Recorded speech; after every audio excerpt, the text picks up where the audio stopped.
Hi, welcome back to my channel. My name's Laura and I post about books here on YouTube. And today I was going to talk about some books that I got over the holidays, some Christmas gifts, got some gift cards from friends and family as well.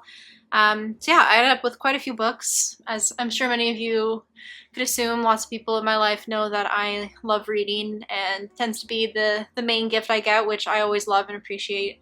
And yeah, I'm excited about some of these books and just talk about them a bit. So first I'm gonna do this by category, sort of based on like family, friends, and then what I got with like gift cards, what I picked for myself. So the first thing I got is this really cute book, and it's How Smart Is Your Cat? I don't even know who this is by. It's just one of those, I don't know, cute little books about cats, loyalty analysis stuff, and I think there's quizzes in here so you can like actually test your cat's smartness or intelligence, which I think is fun, and I have cats, so I'm excited to, I don't know, quiz them a little and see how smart they are. And then the next one I have was from my sister, and that is Speakeasy 200 Underground Cocktails. So she thrifted this for me, and it's really great. It has like these silver edges and a cute cover, so I have been keeping this on my bar cart. But yeah, it basically just has like a bunch of different drinks in here, drink recipes. Yeah, so just cool stuff, all centered around sort of the, I guess, the Prohibition era and the existence of speakeasies and some underground cocktails, I guess. So yeah, it'll be cool to look at this and make some stuff.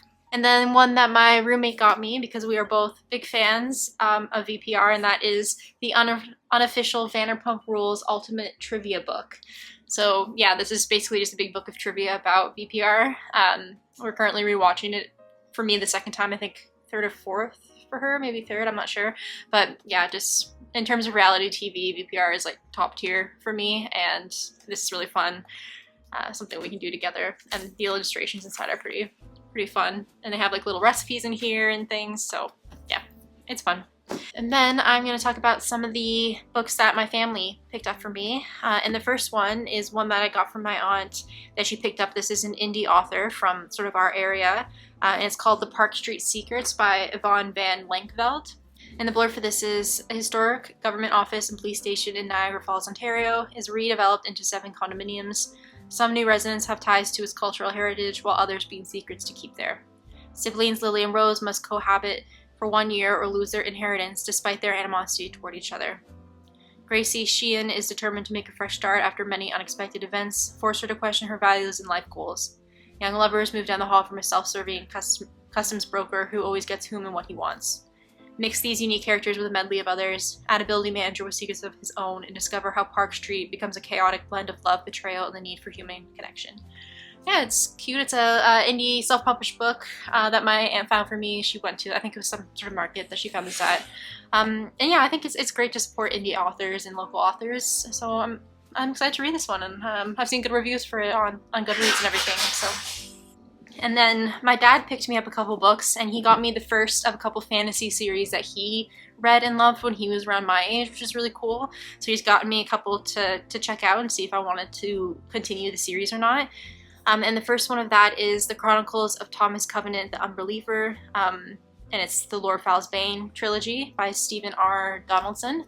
So yeah, that is the first one, and it is about... He called himself Thomas Covenant the Unbeliever because he dared not believe in this strange alternate world in which he suddenly found himself. Yet the land tempted him. He had been sick. Now he seemed better than ever before. Through no fault of his own, he had been outcast, unclean, a pariah. Now he was regarded as a reincarnation of the land's greatest hero, Beric Halfhand, armed with the mysterious power of white gold. That power alone could protect the lords of the land from the ancient evil of the despiser, Lord Foul, except that Covenant had no idea how to use that power.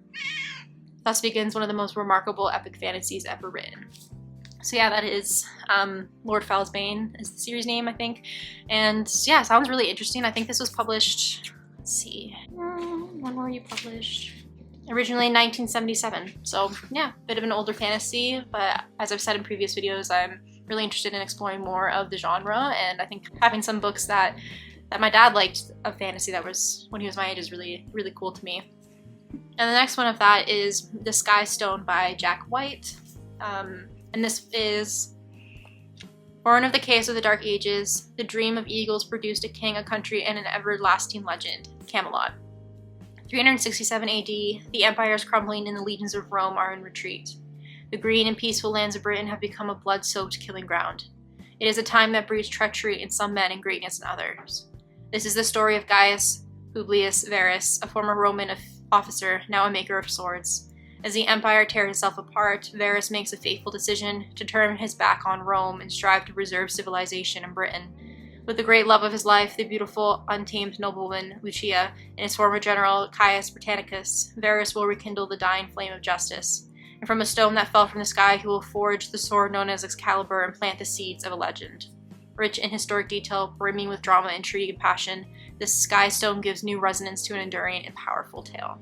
Yeah, that is the second one my dad gave me, and it sounds really good. I'm really intrigued. I really love Arthurian legends, and this is sort of like the precursor to that, I guess. And yes, I'm really excited to read about that. And the last one of this is Lord Valentine's Castle by Robert Silverberg. And this is the book itself, and the blurb for that is, Valentine, a drifter who remembers nothing except his name, finds himself on the fringes of a great city. Joining a motley troupe of jugglers and acrobats, he travels with them across the magical planet of Magipur, all the while he hopes to meet someone who can help him retrieve his past. Then Valentine begins to dream and to receive messages in those dreams. Messages that tell him he is a lord, a king turned out of his castle. Now his travels have a purpose, to return to his home, discover what enemy took his memory, and claim the destiny that awaits him. So yeah, those are the three. They are all the first of a fantasy series, and yeah, I'm excited to give them a go, and hopefully I like them, and like we'll continue the full series. And yeah, they sound pretty epic. And then I have a stack here of books that my friends gave me. The first being The Greenlanders by Jane Smiley. This is from my friend Alex. She is actually from, her ancestry is from Denmark and Greenland. So that's why she picked this one out for me. And the blurb of this is, set in the 14th century in Europe's most far-flung outpost, a land of glittering fjords, blasting winds, sun-warmed meadows, and high dark mountains. The Greenlanders is the story of one family. Proud landowner Asgeir Gunnarsson, his daughter Margaret, whose willful independence leads her into passionate adultery and exile, and his son Gunnar, whose quest for knowledge is at the compelling center of this unforgettable book. Jane Smiley takes us into this world of farmers, priests, and law speakers, of hunts and feasts and long-standing feuds, and by an act of literary magic makes a remote time, place, and people not only real, but dear to us. So yeah, that is The Greenlanders. It sounds like an epic saga set in a part of the world that I haven't read many books from, so I'm kind of excited for that. I believe Jane Smiley is an American author. I have a couple other books of hers on my shelves that I really want to get to, but I think this is maybe her first one, so I don't know, might be a good idea to start there. And yeah, I'm just really glad I got this and really excited to read it. The next I got is How to Be Eaten by Maria Edelman. My friends know that I'm a big horror fan, so I got a couple great horrors from them, this being one of them. And the blurb for this is, in present-day New York City, 5 women meet in a basement support group to process their traumas. Bernice grapples with the fallout of dating a psychopathic, blue-bearded billionaire. Ruby, once devoured by a wolf, now wears him as a coat. Gretel questions her memory of being held captive in a house made of candy. Ashley, the winner of the Bachelor-esque dating show, wonders if she really got her promised fairy tale ending, and Raina's love story will shock them all. Though the women start out weary, judging each other's stories, gradually they begin to realize that they may have more in common than they supposed. What really brought them here? What secrets will they reveal, and is it too late for them to rescue one another? Daring, edgy, and wickedly funny, How to Be Eaten takes our coziest, most beloved childhood stories, exposes them as anti-feminist nightmares, and transforms them into a new kind of myth for grown-up women. So yeah, I'm really excited to read this. It's really interesting. I think the concept of taking all these different fairy tales and having it be sort of a support group of the female survivors of these situations. And yeah, I'm really excited to get to this one, and I'm really a big fan of the cover of that there. And then the next one I got is another horror, and this is a classic by Bernard Taylor, which is The God Sent. And the blurb for this is, Helen and Kate Marlowe are a typical loving middle-class couple with 4 small children, but they wish they had just one more, a beautiful baby daughter. So when a strange young woman abandons her infant at their house, they view it as a blessing, a godsend, and adopt little Bonnie as their own. But not long after Bonnie's arrival, terrible things begin to happen to the Marlowes, starting with the death of their son Matthew. As the tragedies mount, Alan suspects that Bonnie is somehow responsible. Is he losing his grip on sanity? After all, surely this angelic child could not be responsible for such horrors. The classic first novel by Bernard Taylor, The Godsend, 1976, earned widespread critical acclaim on its initial publication and was the basis for a 1980 film. And then I have a little blurb here. If you like The Exorcist, The Other, and Rosemary's Baby, The Godsend is for you. And I not recently, but a couple years ago, I guess, read Rosemary's Baby, and I've been wanting to read also The Exorcist, which is one that I got from a friend last year, I believe. But yeah, I'm really excited for this one. It's not one that I had heard before, but it's a short little book. Kind of gives me orphan vibes. I don't know if that's what that movie series is based off, maybe this original book / movie. But yeah, I'm excited to explore more, and I want to sort of delve into some of the more I don't know, historical pieces of horror, or like I want to start off in the past. Like I've read things like Dracula and Carmilla and then into like Rosemary's Baby and stuff like this, and then all the way up until now. I think I like to see that progression, and yeah, just big fan of the genre. And if you know of other classic horrors that I feel like don't come up as much as, say, like The Shining or something, then definitely comment them down below. And in that vein, my friend got me this book, and it is 101 Horror Books to Read Before You're Murdered by Sadie Hartman. So yeah, I'm really excited. I love this book. It's so cool, and it just has a bunch of different books to check out and read, what they're sort of about. Sort of they're organized by type of horror, and there's some author spotlights, some little, I don't know, descriptions of different kinds of horror. And yeah, these are all more modern publications, but I'm really excited to look at this, find some inspiration, and yeah, it's just a cool thing to have, I think. And then the last one I got from friends is The Natural History of Crime, Case Studies in Death and the Clue Nature Leaves Behind by Patricia Wiltshire. So I'm currently reading this actually, and my friend gave me this really cute bookmark here. It's a little black cat sleeping on the top. This is basically a book that follows Patricia Wiltshire as she works as a forensic scientist throughout her career in the different cases that she did and sort of what she learned from them. So far, I find it really interesting. I'm right at the beginning, and I've read about 2 cases so far, and yeah, it's just so interesting the different ways that forensics are used and different like scientific aspects that are used to solve crimes, if that makes sense. That isn't as mainstream as, say, like, I don't know, I just feel like I didn't know that like you could use mycology and all these different like scientific pursuits to solve crimes and figure out sort of what happened. And it's really interesting so far. I'm excited to sort of figure out, or I guess read more of these stories and figure out how these crimes were aided, or like the solving of these crimes were aided by her work. And so yeah, it's a really interesting nonfiction, and like I said in previous videos, I have been going through a nonfiction phase, and I really love the little drawings in the cover of this one. So those are all the books that were gifted to me, and then I did get some gift cards, so I picked up some books for myself. It is a decent pile of books I got that I am excited about, but I am planning on doing not like a no-buy, but a low-buy book this year. I'm sure I will pick up some things here and there, like maybe at the thrift or whatever, if I see something I really like, but overall I do want to focus on reading books that I already have, and the emphasis being on reading books that are in my house, unless it's like I'm continuing a series or something. So yeah, it's a lot, but this is my main.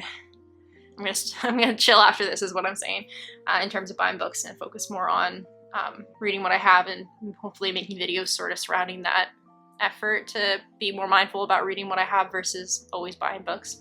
But for now, I'm going to talk about some books that I have bought recently, and the first is The World According to Garp by John Irving. I absolutely had to have this copy of it. It's really cute, really compact. I love the cover. I have read this before. This is one of the books that really developed or like created in me my love for reading and my love for novels. It was something that I think my mom gave me when I was in high school to read, or a teacher I think maybe also taught to me about it, and I remember reading it and just being so enamored by it. And it's, since reading that, a lifelong dream of mine to go. There's a part in the novel where him and his mom move to Vienna, and he spends his time there working on a novel, and since then I've always wanted to go. I'm actually thinking of planning a trip to Vienna potentially this year in the fall.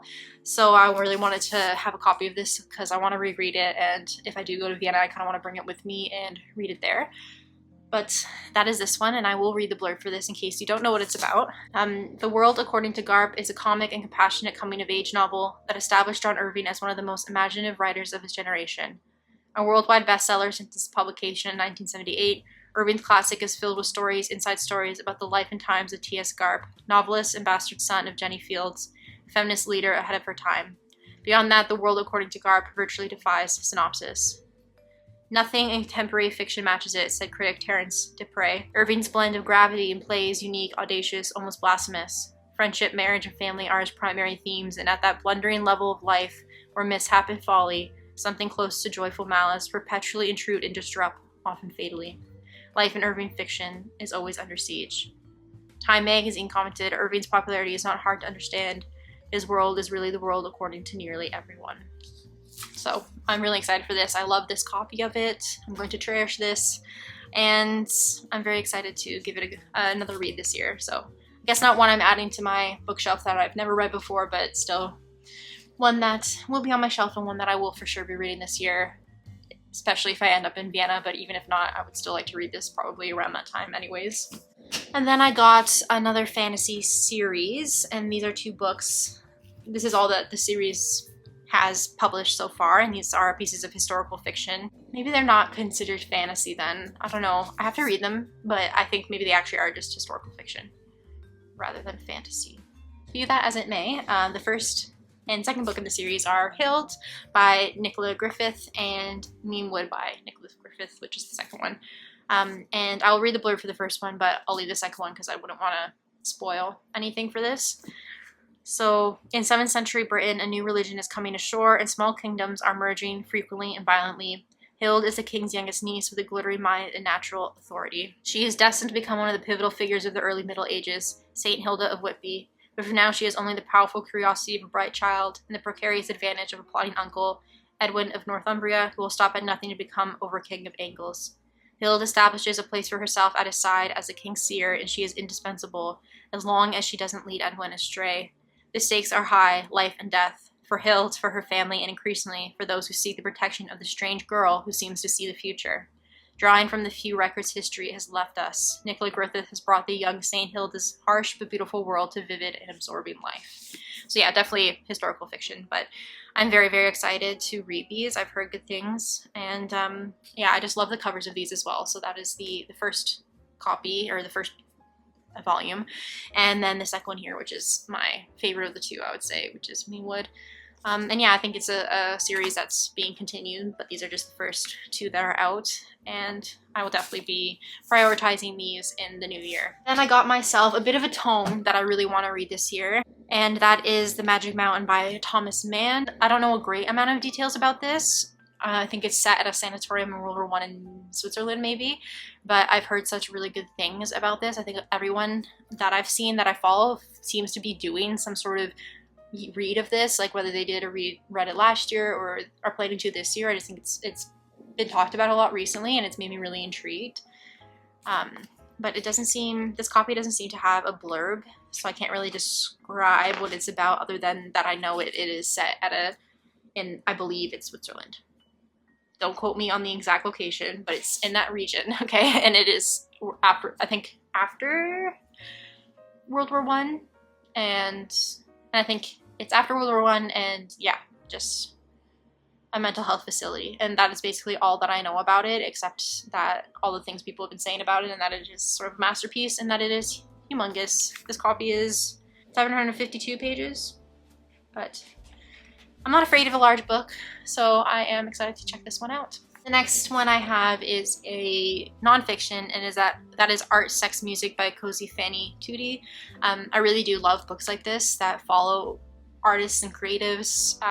One of the first books that I read when I was getting back into reading, I really enjoyed this, and that's Just Kids by Patti Smith. And I read a lot of different memoirs by different musicians and artists. That's just something that I really enjoy, so I'm excited to sort of check this one out. And the blurb for this is, musician and artist Cozy Fanny Tutti has continually challenged boundaries and conventions for 4 decades. As a founding member of the hugely influential avant-garde group Throbbing Gristle, as one half of electronic pioneers Chris and Cozy, and as an artist channeling her experience in pornographic modeling and striptease, her work on the margins has come to reshape the mainstream. Shocking, wise, and life-affirming art, sex, music is a captivating memoir of an inspirational woman. So yeah, I'm really excited to check this one out, and I just love this copy of it as well. And then the next one I have is a little book that I've heard such amazing things about, and that is Such Times by Christopher Coe. Yeah, I just love this little copy of it. And the blurb for this is, in this hypnotically beautiful, haunting novel, Christopher Coe evokes a lost world of gay pleasure and privilege in the 1970s and early 80s, juxtaposed with the tragic years of loss afterwards. Over the course of Jasper and Timothy's 20-year relationship, Coe crafts a deeply moving work that elegantly, indelibly evokes a lost paradise and its tragic fall. So yeah, I'm really excited to read this. Again, I've heard really, really good things about this, and I think it's going to be heavy and sad in a lot of ways, but yeah, definitely one that I am going to be getting to this year. The last book I picked up because it is a horror novel, and I saw online that someone's saying that this is the only horror that's ever given them a jump scare, like book-wise, and I've very much of the opinion that horror novels have never given me that jump scary feeling. Like, I don't think it's possible. Like, I appreciate them, and they'll like they'll creep me out and make me unsettled and all this stuff, but they don't make me jump like if like something jumps out on screen in a movie. But I'm kind of curious if like I was just, you know, trying to sell the book or whatever, or if it's a universal experience to find this one like jump scary.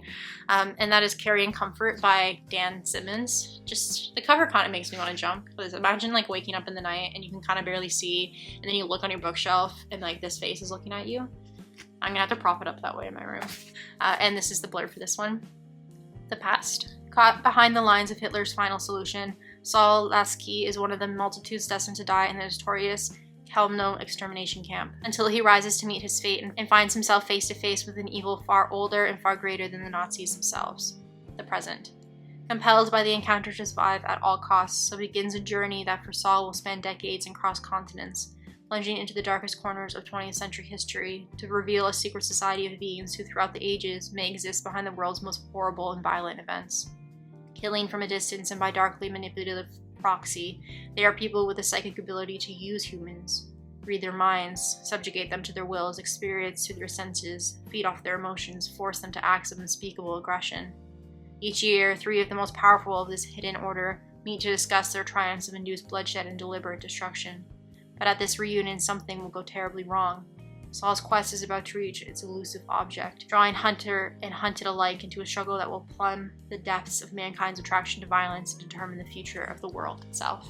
So yeah, whether this book gives me a jump scare or just freaks me out, it sounds really interesting, really unsettling, and I think it is a classic in the horror genre. Dan Simmons in particular is one that I see a lot come up in the discussion about like sort of classic novelists from this time. I think this was published in the 80s, 70s or 80s, 1989. So yeah, I'm very excited to read this one. And again, if you have any recommendations for me on my journey of reading lots of horror and sort of getting a good background on horror writing, give me some recommendations. But I will be, I'm sure, talking about all of these once I have read them, except maybe some of the ones that are more like for making cocktails and stuff and fun stuff like that. But yeah, those are all the books I got for the holidays, and I'm really grateful that I have the ability to have so many books in my life and to have people in my life who know me so well that they get me these really interesting books. And yeah, it's really great, and I'm very excited to talk about them and read them. So yeah, I'm pretty grateful, and I hope you enjoyed this video. I hope you maybe found something you're interested in reading, or just enjoyed listening to me ramble on and read blurbs as best that I can. And I will see you guys in the next one. Bye!